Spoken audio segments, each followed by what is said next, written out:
امام حسن بصری رحمۃ اللہ تعالیٰ علیہ ایک مرتبہ ملک روم گئے تھے تجارت کے لیے. وہاں پر انہوں نے جنگل میں ایک عجیب منظر دیکھا. انہوں نے دیکھا کہ ایک خیمہ لگا ہوا ہے اور اس کے ارد گرد سولجرز کھڑے ہوئے ہیں, سپاہی کھڑے ہوئے اپنے ہاتھوں میں نیزے لے کر, اور وہاں پر ڈاکٹرز بھی ہے, عالم بھی ہے, بادشاہ خود وہاں پر ہے. پہلے سولجرز آئے, جو سپاہی تھے وہ اپنا نیزہ وغیرہ لے کر خیمے کے پاس آئے, اس ریشمی خیمے کے پاس. انہوں نے کچھ اپنی زبان میں کہا, وہاں سے چلے گئے. اس کے بعد اہل علم آئے, اس وقت کے جو عالم تھے, علماء تھے, وہ آئے, انہوں نے کچھ کہا, وہ بھی چلے گئے. اس کے بعد ڈاکٹرز وہاں پر آئے اس خیمے کے سامنے, انہوں نے بھی کچھ کہا, وہاں سے چلے گئے. پھر بادشاہ اور وزیر اس خیمے کے پاس آئے, انہوں نے بھی کچھ کہا اور وہاں سے چلے گئے. امام حسن بصری نے جب یہ منظر دیکھا تو بڑے تعجب میں پڑ گئے. جب آپ نے دریافت فرمایا تو آپ کو پتا چلا کہ اس جگہ کا جو بادشاہ تھا, اس کا ایک نوجوان بیٹا تھا جو بہت ہی خوبصورت حسین تھا. اس کا جوانی میں ہی انتقال ہو گیا اور وہ بیٹا یہاں پر دفن ہے, اس ریشمی خیمے کے اندر وہ بیٹا دفن ہے.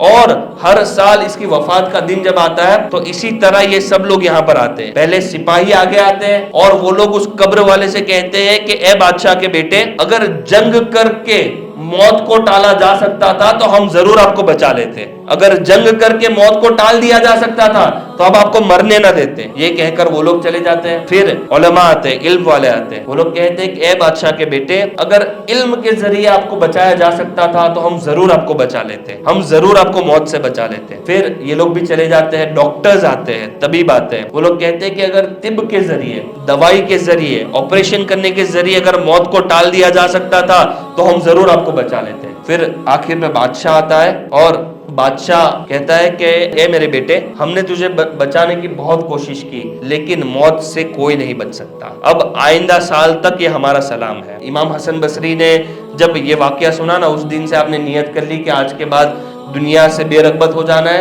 اسی وقت نیت کر لی کہ زندگی بھر میں ہنسوں گا بھی نہیں. اب اس واقعے سے ہمارے لیے بھی کچھ سیکھنے کے لیے ہے. بندے کو موت آتی ہے تو یہ موت کون ٹال سکتا ہے؟ اگر آپ کے پاس اچھے سے اچھے باڈی گارڈ بھی ہے, آپ کے پاس 50 باڈی گارڈ ہیں, کیا وہ آپ کو موت سے بچا سکتے ہیں؟ کسی کے حملے سے بچا دیں گے. سپاہی جو تھے انہوں نے کہا نا, اگر ہم بچا سکتے تو ہم بچا لیتے, موت سے کون بچا سکتا ہے؟ وہ سپاہی, وہ آپ کے باڈی گارڈ آپ کو بچا سکتے ہیں. غور کیجئے, آپ کا علم, کیا آپ کا علم بھی آپ کو موت سے بچا سکتا ہے؟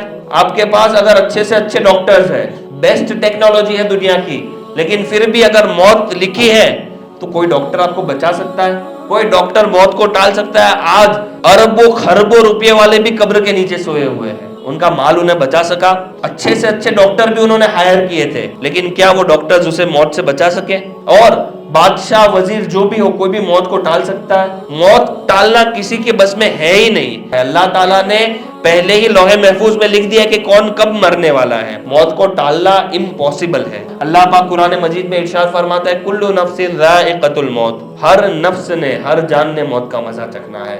تو ہم یہ بات جانتے ہیں, ہم یہ چیز جانتے ہیں, پھر بھی ہم اس سے غفلت میں رہتے ہیں. ہمیں پتا ہے موت آنی ہے, لیکن پھر بھی ہم موت کی تیاری نہیں کرتے. ہم بھی سوچیں کہ ہم موت کو ٹال نہیں سکتے. ہمیں پتا نہیں کہ ہمیں اگلی سانس بھی اللہ کی طرف سے ملے گی یا نہیں. ہمیں پتا نہیں کہ یہ سانس ہماری آخری ہوگی یا نہیں. تو پھر کیوں نہ ہم گناہوں سے توبہ کر کے وہ کام کریں جو ہمیں نجات دلائے. ہم کیوں نہ گناہوں سے توبہ کر کے نیک راستے پر آ جائیں.